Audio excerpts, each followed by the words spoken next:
segala nikmatnya. Karena memang dengan memuji namanya, maka segala kebutuhan kita yang kita butuhkan untuk roda kehidupan di muka bumi ini dipenuhi oleh Sang Pencipta. Dan juga kita panjatkan salam hormat kita, salawat dan taslim kepada Nabi besar Muhammad sallallahu alaihi wasallam sebagai bentuk kepatuhan kita kepada Allah yang Maha Tinggi dan Maha Pemurah, karena Ia telah menjadikannya ibadah untuk kita semua. Melanjutkan bahasan kita Sirah Nabawi, dan kita sudah panjang lebar membahas tentang awal kisahnya kota Mekah, air Zam-Zam, kemudian adanya penduduk Mekah dari suku Jurhum, panjang lebar sampai kasus perintah haji, adanya perintah haji, segala macam hal yang berhubungan dengan awal-awal sekali cerita tentang kota Mekah. Dan saya sudah janjikan pada pertemuan yang terakhir kita akan membahas tentang masuknya agama Yahudi dan Nasrani ke Jazirah Arab. Karena memang ada di zaman Nabi SAW, terutama negeri Yaman, itu ada orang-orang Arab tapi agamanya Yahudi. Begitu pula ada negara-negara Arab dan orang-orang Arab, bahkan sampai hari ini ada yang beragama Nasrani. Bagaimana bisa ini terjadi? Maka kita akan rentet insya Allah sejarahnya pada pertemuan sekarang. Dan semua ini teman-teman sekalian, sebagaimana saya jelaskan pada awal pertemuan kita sebenarnya bisa membahas langsung dari lahirnya baginda Nabi SAW.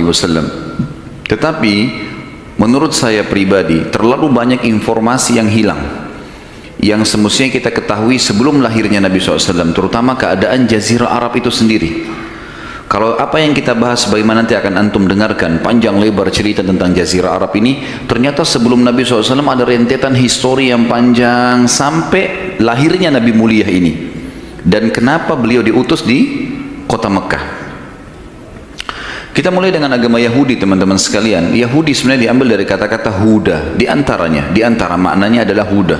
Dan ini diambil dari perkataan Bani Israel pada saat mereka menyembah patung yang dibuat oleh Samiri, di mana Nabi Musa alaihissalam pergi ke gunung Tursina untuk menerima wahyu Taurat selama 40 hari. Ternyata Samiri ini dia membuat rekayasa, dari dia digoda oleh syaitan, membuat patung sapi dari emas lalu disuruh Bani Israel sembah. Intinya mereka sembahlah, mayoritasnya ikut-ikutan sembah. Nabi Harun alaihissalam tidak punya daya seperti Musa alaihissalam yang tegas, sehingga akhirnya Samiri berhasil tanda kutip di sini mengalahkan suara dari Nabi Harun alaihissalam, sehingga banyak kaumnya tidak mau ikut Nabi Harun dan mereka berkata, kami tunggu Musa sampai kembali aja. Waktu Musa alaihissalam balik, Nabi Musa alaihissalam menghancurkan patung itu, lalu dengan tegas menghakimi Samiri dan mengusirnya dari Bani Israel, serta mengembalikan orang-orang Israel untuk menyembah Allah Subhanahu wa taala. Pada saat itu, orang-orang Bani Israel sempat mengatakan, dalam Al-Quran diceritakan, a'udzubillahi minasyaitonirrajim, inna hudna ilaik. Ya Allah, kami kembali taubat kepadamu. Jadi sebenarnya kata-kata Yahudi diambil dari kata-kata Huda yang berarti taubat atau kembali. Asal mula kalimatnya di situ. Kemudian menjadilah sebuah predikat yang memang Allah sendiri sebutkan istilah ini untuk mereka. Semua pengikut Musa sampai hari kiamat yang tidak mau lagi meyakini ada Nabi setelah Musa, namanya Yahudi. Nanti juga akan ada penjelasan tentang Nasrani. Kalau Nasrani diambil dari kata-kata Nasara, Nasara yansuru, Ansarun, dan Nasara yang berarti penolong. Diambil daripada perkataan Isa alaihissalam pada saat berkata kepada Bani Israel, a'udzubillahi minasyaitonirrajim, dalam Al-Quran diceritakan, man ansari ilallah, siapa yang akan menjadi ansar, penolong-penolong di jalan Allah. Qala al-hawariyuna nahnu ansarullah. Maka hawariyun adalah istilah untuk sahabat-sahabatnya Nabi Isa. Sama kalau Nabi Muhammad SAW kita mengatakan sahabat Nabi Muhammad SAW ridwanullahi alaihim. Tapi ini kalau sahabat Nabi Isa dikatakan hawariyun. Hawariyun berkata, kami adalah ansarullah, kami adalah penolong-penolong agama Allah. Keluarlah istilah Nasrani buat mereka dari kalimat ini. Jadi memang makna-makna kalimat ini sebenarnya awalnya baik, orang-orang Nasrani menganggap Yahudi kafir. Apa sebabnya? Karena Yahudi walaupun beriman kepada Allah, agama profetis, agama samawiyah, dan yakin semua nabi sebelum Musa alaihissalam ada, Hud, Saleh, Shu'aib, ya, Lut, Ibrahim, Nuh, semuanya oleh orang-orang Yahudi diyakini. Yang mereka tidak yakini adalah nabi yang datang setelah Musa saja.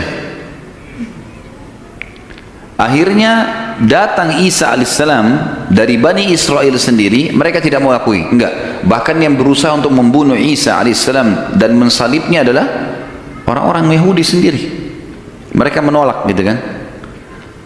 Oleh karena itu, karena masih ada nabi dan rasul yang Allah utus yang mereka tidak yakini, dicap mereka kafir. Karena beriman kepada Allah harus totalitas, nggak bisa setengah-setengah, keseluruhannya. Kita yakini semua apa yang diperintahkan oleh Allah, maka pasti kita akan dikatakan beriman. Makanya Allah menghardik Bani Israel yang Allah mengatakan, a'udzubillahi minasyaitonirrajim, afatu'minuna bi ba'dil kitabi wa takfuruna bi ba'd. Apakah kalian beriman dengan sebagian isi Alkitab dan kalian pungkiri sebagian yang lain? Apa yang cocok diimani, apa yang tidak cocok ditinggalkan? Sampai para ulama tafsir menekankan, mengatakan siapapun di antara kaum muslimin yang coba memilah-milah hukum Allah, mereka sama dengan Yahudi dan Nasrani. Dan Allah mencap mereka kafir gara-gara itu, gitu kan. Berjalan waktu, datang Nabi Muhammad SAW. Ternyata dan Nasrani ini diberikan predikat untuk semua orang yang mengaku pengikut Isa alaihissalam sampai hari kiamat, dan tidak mau mengimani risalahnya Nabi Muhammad SAW. Nasrani meyakini semua nabi dari Isa ke atas, Musa, Daud, semuanya sampai Nabi Adam, tapi mereka tidak mengimani risalah Nabi Muhammad SAW. Kasuistiknya secara histori berarti kenapa sekarang umat Islam mengatakan Nasrani kafir sama dengan kenapa Nasrani mengatakan Yahudi kafir, sama persis, karena mereka masih menolak ada Rasul dan Nabi yang terakhir, itulah Nabi Muhammad alaihi salatu wassalam. Jelas sampai sini? Belum ngantuk kan? Baik. Jadi di sini kita dari awal menjelaskan dulu definisi Yahudi dan Nasrani. Ya. Baik. Awal mula masuknya Yahudi ke Jazirah Arab ini, lebih tepatnya kita mulai dari kisah seorang raja Yaman bernama Rabi'ah bin Nasr. Rabi'ah bin Nasr. Nanti di pertemuan kita ini teman-teman akan banyak nama-nama yang mungkin antum belum pernah dengar sebelumnya. Gitu.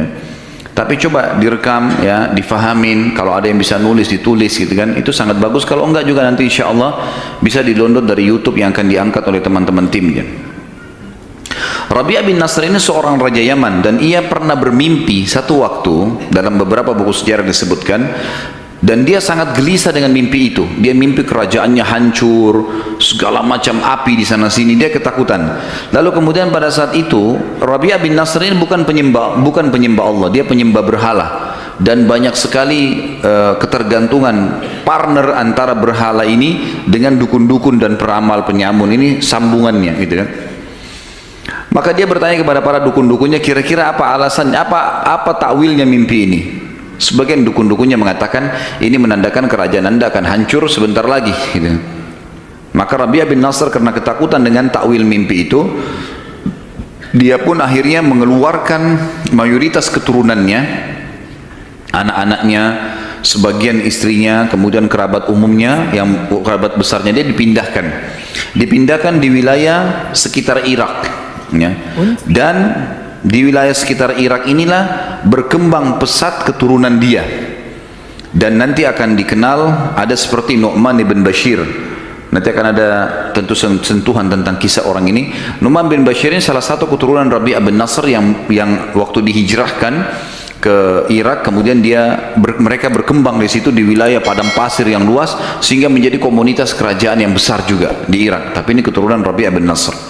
Baik, yang sedang kita bahas Rabi'ah bin Nasr. Rabi'ah bin Nasr ini selain memang kerajaannya sangat luas, dia juga terkenal sekali mempertahankan setiap raja. Nanti kalau dia mati harus anaknya yang jadi raja, anaknya mati maka harus jadi anaknya